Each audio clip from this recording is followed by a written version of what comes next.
პანკისის ხეობის სოფელ დუიში ადგილობრივებისთვის უფასო სამედიცინო გამოკვლევები დაიწყო.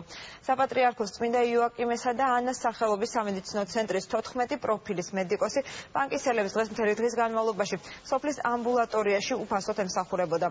ექიმების ინფორმაციით საჭიროების შემთხვევაში პაციენტები მკურნალობას თბილისში გააგრძელებენ. აქციას საქართველოს მუსლიმთა სამმართველოს წარმომადგენლები და აბა ალავერდელი მიტროპოლიტი მეუფე დავითი შეუერთდა.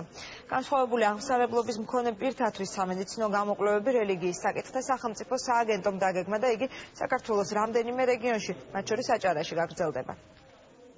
ჩვენ ჩამოვედით იმისათვის, რომ დღეს აქ ადამიანებს ვისაც არ აქვს შესაძლებლობა, რომ მათ უფასოდ გამოკვლევა ჩაიტარონ, ჩვენ თუნდაც საქართველოს მუსლიმთა სამმართველოს და საპატრიარქოს ერთად, რა თქმა უნდა, რელიგიის საკითხთა სახელმწიფოს სააგენტოს ხელშეწყობით ასეთი აქციები ჩავატაროთ და დავეხმაროთ ყველას. ერთობით საქმის კეთება არის ყველაზე დიდი ღირებულება, რომელიც შეიძლება სხვადასხვა ადამიანებმა, აღმსარებლობის ადამიანებმა გავაკეთოთ იმ აუცილებელი პირობისათვის, რომელსაც გვიან მშვიდობა.